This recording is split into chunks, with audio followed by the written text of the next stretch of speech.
علیکم ورحمۃ اللہ تعالی وبرکاتہ نحمدہ ونصلی ونسلم علی رسولہ الکریم اما بعد فاعوذ باللہ من الشیطان الرجیم بسم اللہ الرحمن الرحیم قال اللہ تبارک وتعالی فی القرآن المجید والفرقان الحمید ان اللہ وملائکتہ یصلون علی النبی یا ایہا الذین آمنوا صلوا علیہ وسلموا تسلیما اللہم صل علی سیدنا وعلی آل سیدنا ونبینا مولانا محمد معدن الجود والکرم وآلہ الکرام ابنہ الکریم وبارک وسلم۔ حضرات گرامی، اللہ تبارک و تعالیٰ کا بے پناہ شکر اور احسان ہے کہ اللہ تبارک و تعالیٰ نے اپنے پیارے حبیب دانائے غیوب صاحب الاولاق صلی اللہ علیہ وسلم کے نالان پاک کے صدقے ہم تمامی لوگوں کو آج کی اس بابرکت محفل میں بیٹھ کر دین کی کچھ باتیں سننے کا اللہ نے موقع عطا فرمایا۔ اللہ پاک اپنے حبیب کے نالان پاک کے صدقے ہم سب کی حاضری کو اپنی بارگاہ میں قبول و مقبول فرمائے۔ آج کی اس بابرکت نورانی و عرفانی محفل میں نماز جنازہ کے حوالے سے کچھ ضروری اور اہم مسائل کے جوابات لے کر آپ کی بارگاہ میں حاضر آیا ہوں، جن کے متعلق عوام اہل سنت بار بار پوچھ رہے ہوتے ہیں۔ میں تمام حضرات سے گزارش کرتا ہوں کہ ان مسائل کو آپ توجہ کے ساتھ سماعت فرمائیں اور اپنے تختیے دل پر ان کے جوابات کو محفوظ کریں، اسی کے مطابق عمل کریں اور ان مسائل اور ان کے جوابات کو دوسروں تک پہنچانے کی بھرپور کوشش کریں۔ پہلی بات تو یہ ہے کہ نماز جنازہ جو پڑھی جاتی ہے، ہم لوگ جو پڑھتے ہیں، آیا یہ فرض ہے یا واجب ہے یا سنت ہے؟ اچھی طرح اس بات کو ذہن میں بٹھائیں کہ نماز جنازہ پڑھنا فرض کفایہ ہے۔ فرض کفایہ کا مطلب ہوتا ہے اگر کسی ایک شخص نے بھی نماز جنازہ پڑھ لی تو سارے کے سارے بری الذمہ ہو جائیں گے، اور اگر خبر ہونے کے باوجود کسی نے بھی نہ پڑھی تو ایسی صورت میں سب کے سب گنہگار ہوں گے۔ تو نماز جنازہ فرض کفایہ ہے، اس کو پڑھنا جو ہے ضروری ہے۔ ایک شخص نے بھی پڑھ لیا تو سب گناہوں سے بری الذمہ ہو جائیں گے۔ ایک سوال عام طور پر یہ پوچھا جاتا ہے کہ کیا نماز جنازہ کے وضو سے دوسری نمازیں پڑھ سکتے ہیں یا نہیں پڑھ سکتے؟ بعض لوگ کہتے ہیں کہ نماز جنازہ کے وضو سے دوسری نمازیں پڑھنا جائز و درست نہیں ہے۔ دیکھیے، میں آپ کو فقہ کی کتابوں کی روشنی میں اس کا جواب آپ کے سماعتوں کے حوالے کروں۔ نماز جنازہ کے وضو سے دوسری نمازیں مثلا فرض، واجب، سنت، نفل وغیرہ پڑھنا بلا شبہ جائز و درست ہے، اور جو حضرات کہتے ہیں کہ نہیں پڑھنا چاہیے وہ خطا پر ہیں، غلطی پر ہیں، ان کو اپنی اصلاح کر لینی چاہیے۔ اعلیٰ حضرت تاجدار اہل سنت امام عشق و محبت سیدی سرکار الشاہ امام احمد رضا رضی اللہ تعالیٰ عنہ فرماتے ہیں کہ نماز جنازہ کے وضو سے دوسری نمازیں مثلا فرض، واجب، سنت، نفل وغیرہ ساری نمازیں پڑھنا بلا شبہ جائز و درست ہے۔ ہاں، یہ مسئلہ ضرور ہے کہ اگر کوئی شخص ایسے وقت میں آیا کہ نماز جنازہ شروع ہو چکی ہے اور اس کو اس بات کا یقین کامل ہے کہ اگر میں وضو کرنے جاؤں تو نماز جنازہ ختم ہو جائے گی، تو ایسی صورت میں اس شخص نے نماز جنازہ کے لیے تیمم کیا اور نماز جنازہ پڑھ لیا، تو اب اس تیمم سے دوسری نمازیں پڑھنا اس کے لیے جائز و درست نہیں ہے۔ یہ مسئلہ ہے، اور اس مسئلے کو لوگوں نے کہاں سے کہاں تک پہنچا دیا، ایسا سرکار اعلیٰ حضرت فرماتے ہیں۔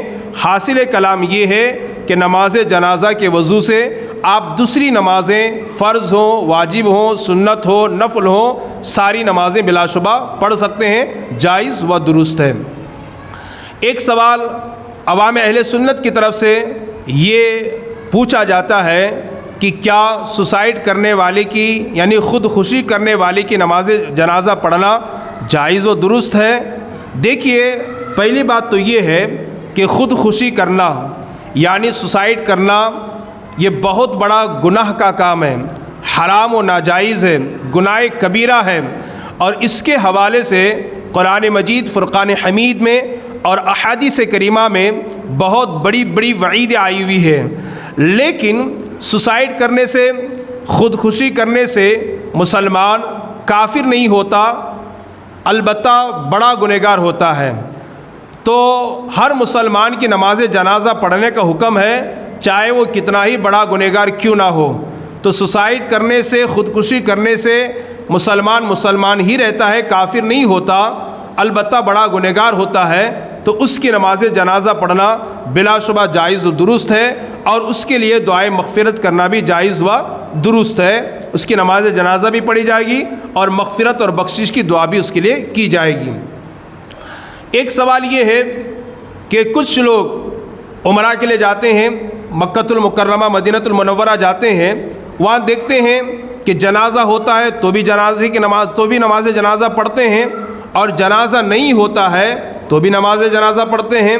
تو لوگ یہ پوچھتے ہیں کہ کیا غائبانہ نماز جنازہ پڑھنا جائز و درست ہے؟ آپ تمام حضرات سے گزارش ہے کہ اس مسئلے کو اچھی طرح ذہن نشین فرما لیں اور ذہن کے اندر بٹھا لیں۔ مذہب حنفی میں، یعنی ہم امام اعظم ابو حنیفہ کے مقلد ہیں، حنفی مذہب میں غائبانہ نماز جنازہ پڑھنا جائز و درست نہیں ہے۔ وجہ اس کی یہ ہے کہ نماز جنازہ کے درست ہونے کے لیے بہت سارے شرائط ہیں، کنڈیشنز ہیں۔ ان شرائط میں سے ایک شرط میت کا نمازی کے سامنے ہونا بھی ہے۔ چونکہ غائبانہ نماز جنازہ میں یہ شرط مفقود ہوتی ہے، نہیں پائی جاتی ہے، اس لیے فقہ حنفی میں، مذہب حنفی میں غائبانہ نماز جنازہ پڑھنا جائز و درست نہیں ہے۔ آپ حضرات اس سے بچنے کی بھرپور کوشش کریں۔ ایک سوال بار بار اس کو اٹھایا جاتا ہے اور لوگ یہ سوال کر رہے ہوتے ہیں کہ نماز جنازہ میں چوتھی تکبیر کے بعد سلام پھیرنے سے پہلے ہاتھوں کو کھولنا چاہیے، یا سلام پھیرنے کے بعد ہاتھوں کو کھولنا چاہیے، یا پھر دائنی طرف سلام پھیرتے وقت دائنا ہاتھ اور بائیں طرف سلام پھیرتے وقت بایاں ہاتھ کھولنا چاہیے۔ صحیح مسئلہ اور اس کا جواب یہ ہے کہ نماز جنازہ میں چوتھی تکبیر کے بعد سلام پھیرنے سے پہلے دونوں ہاتھوں کو کھول دیں، چھوڑ دیں، اس کے بعد آپ سلام پھیریں۔ صدر الشریعہ بدر الطریقہ مصنف بہار شریعت حضرت علامہ مولانا مفتی امجد علی اعظمی رحمۃ اللہ تعالیٰ علیہ سے اسی طرح کا ایک سوال کسی صاحب نے پوچھا تھا کہ حضور، نماز جنازہ میں چوتھی تکبیر کہنے کے بعد سلام کہنے سے پہلے ہاتھوں کو کھولنا چاہیے، یا سلام بولنے کے بعد ہاتھوں کو کھولنا چاہیے، یا دونوں طریقے درست ہیں؟ تو صدر الشریعہ بدر الطریقہ مفتی امجد علی اعظمی رحمۃ اللہ تعالیٰ علیہ نے ارشاد فرمایا کہ صحیح طریقہ یہ ہے کہ چوتھی تکبیر کہنے کے بعد سلام پھیرنے سے پہلے دونوں ہاتھوں کو کھول دیا جائے، پھر اس کے بعد سلام پھیرا جائے۔ تو آپ تمامی حضرات سے بھی گزارش ہے کہ آپ بھی نماز جنازہ میں چوتھی تکبیر کہنے کے بعد سلام پھیرنے سے پہلے ہاتھوں کو چھوڑ کر سلام پھیرنے کی کوشش کریں۔ ایک سوال یہ پوچھا جاتا ہے کہ کیا نماز جنازہ پڑھنے کے بعد میت کا چہرہ دیکھنا اور دکھانا جائز و درست ہے؟ جی ہاں، نماز جنازہ پڑھنے کے بعد میت کا چہرہ دیکھنا اور دکھانا دونوں بھی بلا شبہ جائز و درست ہے۔ البتہ اس چیز کا خاص خیال رکھا جائے کہ چہرہ دیکھنے اور دکھانے میں زیادہ وقت نہ ہونے پائے، اس لیے کہ جب جسم سے روح جدا ہو جاتی ہے اور انسان دار فانی سے دار بقا کی طرف کوچ کر چلا جاتا ہے، میت کو جلد از جلد قبرستان پہنچانے کا حکم حدیث اور فقہ کی کتابوں میں آیا ہے، یعنی کہ اس کے تکفین اور تدفین میں جلدی کرنے کا حکم آیا ہوا ہے۔ اس لیے نماز جنازہ کے بعد چہرہ دیکھنے اور دکھانے میں زیادہ تاخیر نہ کی جائے، فوراً اس کی تدفین کو عمل میں لایا جائے۔ اس کا آپ حضرات خاص طور پر خیال رکھیں۔ ایک سوال یہ پوچھا جاتا ہے ہمارے مقتدی حضرات اور مسلمان بھائیوں کی طرف سے کہ کیا شوہر اپنی بیوی کے جنازے کو کندھا دے سکتا ہے؟ کچھ لوگ کہتے ہیں کہ کندھا نہیں دینا چاہیے۔ دیکھیے، جس بندے نے کئی سال اس کے ساتھ اپنی زندگی گزاری ہے، کیا ہماری شریعت، کیا ہمارا اسلام اسے مرنے کے بعد کندھا دینے سے منع کرے گا؟ بلا شبہ نہیں۔ جو حضرات یہ غلط مسئلہ عوام کے درمیان پھیلاتے ہیں کہ شوہر اپنی بیوی کے جنازے کو کندھا نہیں دے سکتا، وہ غلطی پر ہیں، خطا پر ہیں، انہیں اپنی اصلاح کر لینی چاہیے۔ فتاویٰ اور مسائل کی کتاب میں یہ مسئلہ موجود ہے کہ شوہر اپنی بیوی کے جنازے کو بلا شبہ کندھا دے سکتا ہے، کندھا دینا جائز و درست ہے۔ اسی طریقے سے ایک سوال یہ پوچھا جاتا ہے کہ نماز جنازہ میں کتنی صفیں ہونی چاہیے؟ الحمدللہ ہمارے یہاں جو لوگ نماز جنازہ پڑھتے ہیں وہ 3 صفیں کرتے ہیں یا 5 یا 7 صفیں بناتے ہیں، تو نماز جنازہ میں 3 صفیں ہونا بہتر و مناسب ہے، اچھا ہے۔ وجہ اس کی یہ ہے کہ حدیث پاک میں اللہ کے رسول صلی اللہ علیہ وسلم نے ارشاد فرمایا، جس میت کی نماز جنازہ 3 صفوں نے پڑھ لی، جس میت کی نماز جنازہ 3 صفوں نے پڑھ لی، اس پر جنت واجب ہو گئی۔ اس پر کیا ہو گئی؟ جنت واجب ہو گئی۔ تو نماز جنازہ میں 3 صفیں ہوں تو یہ زیادہ بہتر ہے۔ یہ چند سوالات تھے جو میں نے آپ کی سماعتوں کے حوالے کیا۔ آپ حضرات سے گزارش کرتا ہوں کہ ان کو اچھی طرح سنیں اور سن کر آپ خود بھی عمل کریں اور تک پہنچانے کی بھی کوشش کریں تاکہ ہماری نماز جنازہ درست ہو سکے۔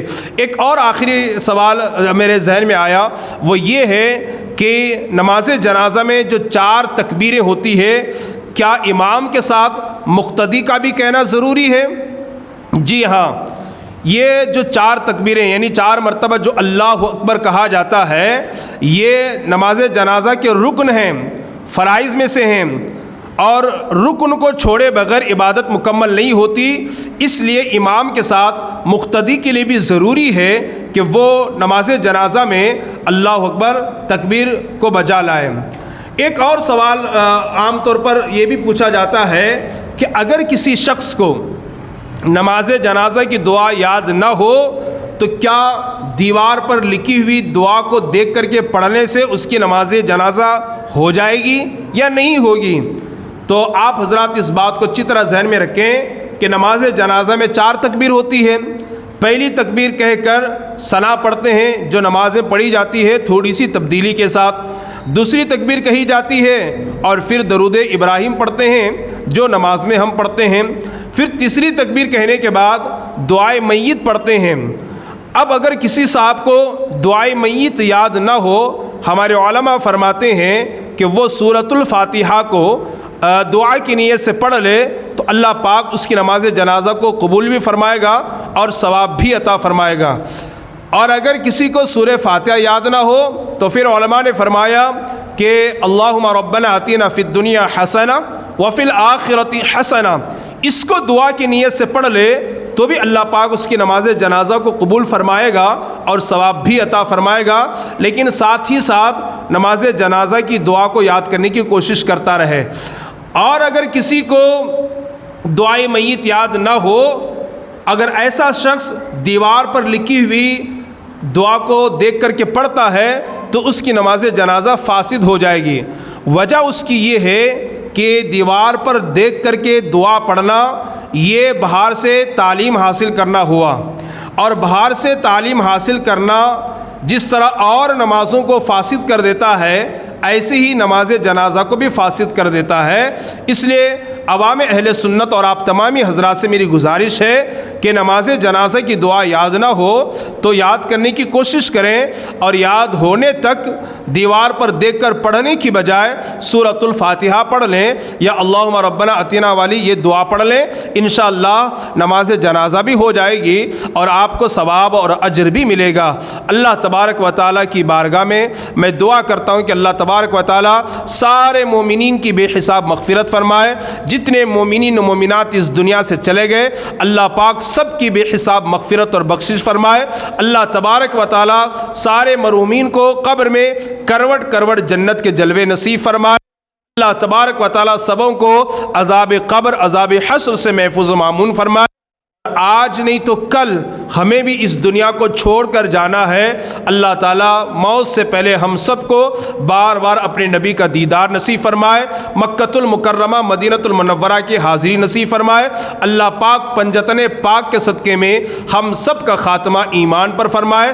اللہ پاک ہم سب کو دنیا کے ساتھ ساتھ اپنی اپنی موت، اپنی اپنی قبر اور اپنی اپنی آخرت کی تیاریاں کرنے کی توفیق عطا فرمائے۔ رب قدیر جل جلالہ ہم سب کو جنت میں لے جانے والے اعمال کرنے اور جہنم میں لے جانے والے اعمال سے بچنے کی توفیق عطا فرمائے۔ اور آج کی اس محفل کی برکت سے اللہ تعالیٰ بالخصوص شہر حبلی کے جملہ بے قصور قیدیوں کو رہائی عطا فرمائے اور جلد از جلد انہیں گھر آنے کی اللہ توفیق عطا فرمائے۔ وما علینا الا البلاغ۔ السلام علیکم ورحمۃ اللہ تعالی وبرکاتہ۔